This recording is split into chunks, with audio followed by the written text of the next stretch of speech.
E aí, pessoal, tudo bem? Bem-vindos, bem-vindas a mais esse videozinho aqui de polifásicos, né? Estamos no capítulo 2, que foi iniciado no vídeo anterior, começando aquela classificação das cargas, uma primeira conversinha sobre cargas no circuito, né? Capítulo 1 com as fontes numa ponta, capítulo 2 com as cargas na outra ponta do circuito, que a gente vai passar a detalhar mais um pouquinho agora. Vocês vêm comigo aí que nós estamos firmes do lado de cá, beleza? Nesse detalhamento, a ideia é que a gente faça a análise das correntes, né? No capítulo 1 só vimos tensões, agora com a entrada das cargas possibilita a circulação de correntes, então nós vamos fazer a análise dessas correntes com uma terminologia semelhante às tensões, né? Correntes de fase e correntes de linha, tanto para a carga estrela quanto para a carga delta. Esse é o objetivo desse vídeo de hoje. Começando pela carga estrela, e aí eu já adianto para vocês, pedindo para que vocês não se decepcionem, porque o que a gente vai usar aqui é a já conhecida de todo mundo, lei de Ohm. Para usar a lei de Ohm para calcular correntes, então a gente precisa saber qual é a tensão que está em cima de cada impedância, para que a gente faça a divisão da tensão por essa impedância para encontrar a corrente. Vamos olhar primeiro essa impedância Z1, que está marcada aí no circuitinho. Se eu divido a tensão, que está chamada ali de VAN, pela impedância Z1, eu tenho a tal corrente IAN, que está indicada ali também. Ok? Só para reforçar então aquela discussão do capítulo anterior, se lá no gerador a tensão que estava em cima da nossa bobina da fase A, né? Essa tensão é AN, que está aqui, era chamada de uma tensão de fase. Agora a gente também tem tensão de fase na carga, é chamada de VAN, e eu tenho uma corrente de fase IAN. O que eu tenho de EAB, ABC e ACA, chamadas tensões de linha, junto com elas eu tenho as correntes de linha, pelos mesmos motivos que eu apresentei, que eu tentei justificar lá no capítulo 1. Então acabamos de calcular a primeira corrente de fase sobre a impedância Z1. Isso vai se repetir para VBN e VCN, duas outras tensões de fase, divididas pelas impedâncias, VBN dividido por Z2 e depois VCN dividido por Z3, para encontrar IBN e ICN, as outras duas correntes de fase. Com essas três correntes de fase, dando uma olhadinha nesse nó, nesse ponto comum da carga estrela, quando eu tiver quatro condutores, eu tenho aquela corrente de neutro que eu adotei saindo da carga e indo em direção ao gerador. Adotado por mim, não tem problema nenhum quem adotar diferente, já já a gente vai trabalhar um pouquinho nessa corrente de neutro aí. A soma das três correntes de fase vai dar a nossa corrente de neutro. Além desse nó neutro, se eu aplico a mesma lei de Kirchhoff a cada um dos outros três nós, por exemplo, aqui no nó A, aqui em cima, lei de Kirchhoff fala que a corrente que chega é igual à corrente que sai. Logo, essa corrente de linha, Iazão Azinho, é igual à corrente de fase IAN. A mesma coisa para IB com IB e C com IC. Todas as correntes de fase são iguais às correntes de linha na carga estrela, iguais mesmo em módulo e ângulo. Lembram que no delta, no gerador delta, as tensões eram iguais às correntes, nós não vimos. Na estrela, as tensões tinham diferenças. Se na tensão a estrela era complicada, agora as correntes são um pouco mais fáceis, a gente vai ver no delta como é que fica daqui um pouquinho. Vamos dar uma esticada nessa conversa para a estrela aí? Se a gente adota alguma condição específica para as tensões de alimentação, por exemplo, com a fase A na referência e a sequência de fases direta, portanto, fase B com menos 120, fase C com mais 120 graus, e uma impedância qualquer com módulo Z e ângulo φ, ângulo alfa, desculpa, confundi as letras ali. Se a gente segue o procedimento do slide anterior, vamos ficar com cada corrente tendo o mesmo módulo, vamos chamar aqui de módulo I, né, dividindo o módulo da tensão pelo módulo da impedância, e um ângulo igual à diferença entre o ângulo de cada tensão e esse ângulo alfa, que é o ângulo da impedância. Isso vai fazer com que a gente chegue num resultado de 3 correntes de mesmo módulo e defasadas de 120 graus entre elas, né? E aí, como é que fica aquela tal corrente de neutro, que eu mostrei que é só somar as três? Trazendo essas três correntes para sua forma retangular, né? Já que é melhor a gente, para fazer somas, é melhor a gente trabalhar nas coordenadas retangulares, estão aí as três correntes. Facinho, né? Fazer, dá para enxergar já o que a gente vai fazer, né? Agora, eu preciso utilizar aquelas funções de análises trigonométricas, né? Quando eu tenho argumentos que não são simples, como são os casos aí, né? Tem seno e cosseno de 120 mais alfa, 120 menos alfa, eu preciso desdobrar com aquelas identidades trigonométricas, vai crescendo um pouco a nossa equação, né? Para que fazer tudo isso, né? Bom, primeiro, eu consigo encontrar já nessa equação alguns termos que se assemelham. Olha aqui, esses de vermelho e esses de azul. Os dois de vermelho são iguaizinhos com sinais trocados, os de azul do mesmo jeito, iguaizinhos com sinais trocados. Pode passar a caneta sem medo. Depois, esse é igual a esse aqui e esse outro é igual a esse outro aqui, de mesmo sinal e de exatamente a mesma composição. Aí só sobrou isso aí na nossa conta, junto com o que não foi marcado ali atrás, né? Cosseno alfa menos j seno alfa, mais duas vezes esse termo verde e menos duas vezes o termo de amarelinho, laranja ali. Agora chegou o momento de substituirmos cosseno de 120, porque a gente conhece o cosseno de 120, é igual a menos meio. Menos meio nessa equação aí vai cortar o 2 do numerador com o 2 do denominador, chegando nesse negocinho aqui. Aí que beleza, cosseno alfa menos cosseno alfa, menos j seno alfa, mais j seno alfa. Não sobrou nada, meus amigos, minhas amigas. A corrente de neutro é igual a zero. Isso porque nós partimos do cenário onde todas as tensões têm o mesmo módulo, 120 graus de defasagem, e a carga é igual nas três fases. A gente chama isso de um circuito completamente equilibrado e simétrico. Nessas condições, corrente de neutro é igual a zero. Lembram lá no vídeo do primeiro capítulo que eu disse, condutor do neutro é opcional? Tá aí, mais um argumento. Ele é opcional, não conduz corrente nenhuma. Para quê? Alguns momentos a gente pode precisar dele, outros não. Enfim, é opcional esse quarto condutor nos circuitos em estrela.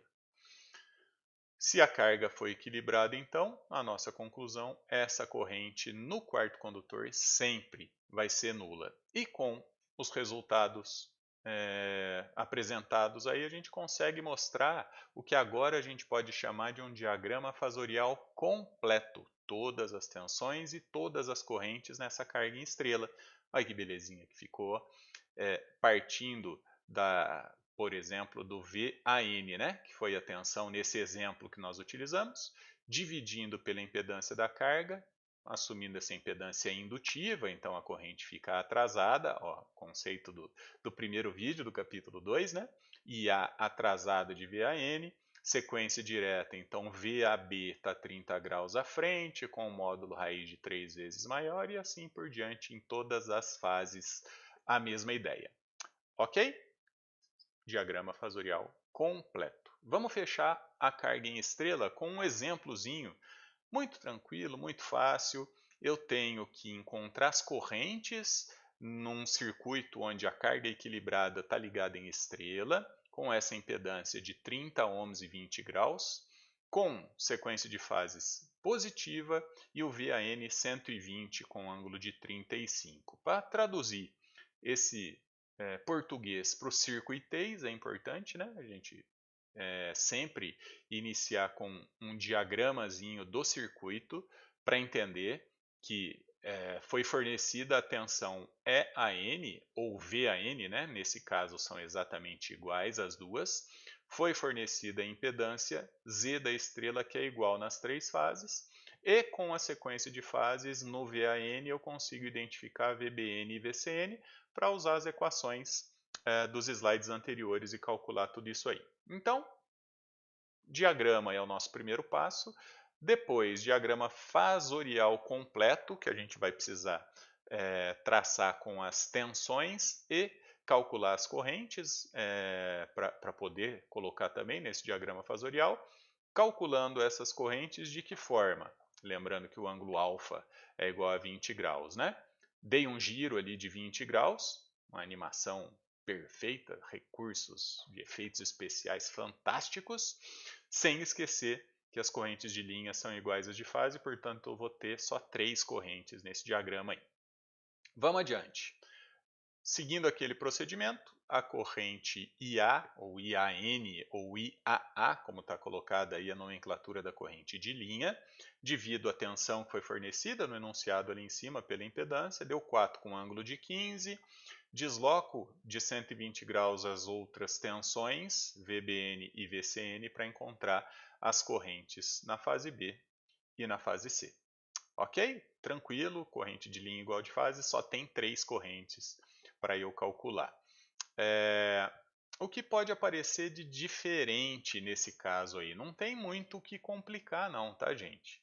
Uma novidade que pode aparecer é, imagina, em vez do VAN, se esse caso tivesse fornecido para nós VAB no lugar do VAN. Ao invés da tensão de fase na carga, fosse fornecida uma tensão de linha. Pode parecer difícil porque não é essa tensão que está aplicada em cima da impedância. Eu não posso direto sair usando a lei de Ohm. Para usar a lei de Ohm tem que ser a tensão que está em cima da impedância sobre o valor dela para encontrar a corrente. Nesse caso eu não posso sair de uma vez. O que fazer? Voltar no capítulo 1 e usar aquelas fórmulas de conversão de tensão de fase para tensão de linha, aqui no caso, sair da tensão de linha e voltar para a tensão de fase, meio que invertendo aquela relação, né? O nosso VAN, que eu preciso para aplicar, nós precisamos para aplicar a lei de Ohm, vai ter um módulo raiz de 3 vezes menor do que esse VAB, supostamente fornecido no enunciado, com um ângulo atrasado de 30 graus com relação à tensão de linha, porque nós estamos na sequência de fases direta. Beleza? Na estrela não enxergo muito mais o que a gente pode complicar. Talvez daqui umas 2 aulas a gente consiga complicar um pouquinho. Por enquanto estou satisfeito, podemos até passar para a carga delta.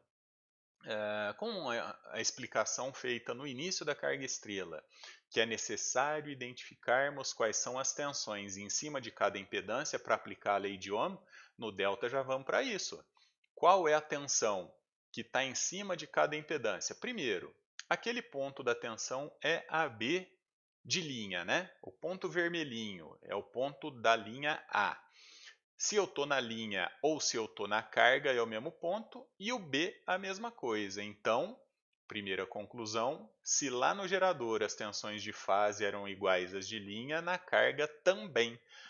Inclusive no encontro síncrono de geradores, nós já vimos alguma coisinha de tensões na carga, né? Sem entrar muito no detalhe, mas durante os exercícios do encontro síncrono nós já enxergamos que tensões de linha eram iguais às tensões de fase na carga delta, do mesmo jeito que eram no gerador. Identificando isso, então, o problema que nós acabamos de ver na estrela, aqui não é problema, porque se eu conheço as tensões de linha, eu também já conheço as tensões de fase da minha carga, trazendo uma facilidade para a aplicação da lei de Ohm. Qual seria a lei de Ohm? Tensão de fase, que é igual a de linha, dividido pela impedância, me dá a primeira corrente. E essa corrente, que está chamada ali de IAB, é uma corrente que passa sobre a impedância Z1, depois eu vou ter IBC e ICA passando por cada fase da nossa carga, portanto, são as correntes de fase da minha carga delta. Por que corrente de fase? Porque circula em cada fase da nossa impedância. As correntes de linha IA, IB e IC, IAA, IBB e ICC. As três correntes de linha continuam lá do lado de fora, como também eram na estrela. Beleza? Então calculei a primeira corrente de fase, IAB, a segunda corrente de fase, IBC, de novo, dividindo tensão por impedância, e finalmente a terceira corrente de fase, ICA, dividindo tensão BCA por Z3. Depois disso aí, com as três correntes de fase conhecidas, eu vou aplicar Kirchhoff em cada nozinho dessa carga, dessa carga delta, né, o Azinho, o Bzinho e Czinho que estão marcados ali, para aplicar a lei de Kirchhoff das correntes e descobrir que, por exemplo, no nó A lá em cima, pegando essa primeira equação como resultado, nesse nó A, chega Iazão Azinho, chega ICA e sai IAB. Então a soma das duas que chegam é igual à corrente que sai. Como eu quero uma relação corrente de linha com correntes de fase, ICA que estava somando com IAA passa para o outro lado subtraindo a mesma coisa nos outros dois nós do nosso circuito. Uma corrente de linha é formada pela subtração de duas correntes de fase. Ok? Mas e aí? Eu quero facilitar nosso caminho em algumas situações de equilíbrio. É possível simplificar da mesma forma que nós achamos uma relação lá das tensões de fase, tensões de linha no gerador em estrela. Agora na carga delta nós vamos achar a relação entre essas correntes. Como fazer isso? Vamos partir dessa equação que nós acabamos de encontrar, né? Usando basicamente o mesmo procedimento lá das tensões, aqui eu quero pegar a subtração, ou fazer a soma do IAB, que está aqui, essa primeira corrente, com o oposto do ICA, que seria o menos ICA. Então eu somo IAB pela regra do paralelogramo com o oposto do ICA aqui embaixo, chegando nesse Iazão Azinho, que tem um módulo raiz de 3 vezes maior e uma defasagem de 30 graus, conforme nós já fizemos lá para as tensões. Ok? Se a gente faz isso para as outras duas fases, as outras duas correntes de linha, na verdade, a gente chega nesse diagrama fasorial com todas as correntes na carga delta. Beleza? Isso aqui é muito parecido com as relações das tensões no gerador estrela. As correntes no delta têm relações muito parecidas com as tensões lá no gerador estrela. A diferença é que agora as nossas correntes de linha estão atrasadas com relação às de fase de 30 graus, na sequência de fases direta, que foi o que nós usamos aqui por enquanto. Então, corrente de linha atrasada na sequência direta. Lá nas tensões, as de linha eram adiantadas. Então, não é bom a gente ficar decorando muito não, né? Mas e se, por exemplo, a gente tivesse sequência de fases inversa? No lugar do ICA entraria IBC, trocando de lugar com o ICA. Também eu vou fazer uma gambiarra bem porca aqui, só para mostrar para vocês o que mudaria quando eu inverto a sequência de fases, né? Inverti a sequência, mantive uma corrente e troquei as outras duas de posição. E aí, o meu menos ICA agora vai lá para cima e o resultado do IAB mais o menos ICA vai passar para cá, fazendo com que o nosso resultado das correntes então não esteja a corrente de linha mais atrasada, porém adiantada do IAB, né? Ó, o Iazão Azinho, 30 graus à frente do IAB que continua na horizontal. Então a adaptação para a sequência inversa é muito parecida com o que a gente fez lá para as tensões também. Tá aí o diagrama fasorial completo, que fica com esse padrãozinho, né, com 3 tensões, né, só tem tensão de linha igual a de fase, na verdade aqui tem os opostos das tensões também, e 6 correntes. Né? Para fechar a carga delta, vamos fazer um exemplozinho também, onde foi fornecida uma tensão VCB com a sequência de fases inversa. Né? Eu acho importante a gente sempre trabalhar com as tensões que fazem parte daquelas deduções que nós usamos lá no capítulo 1, né? Então vamos mostrar primeiro num diagraminha como é que a gente enxerga essas correntes. É importante a gente ter um diagrama para mostrar, ó, professor, eu estou resolvendo aqui a minha corrente de fase, chama IAB, a minha corrente de linha chama IAzão Azinha.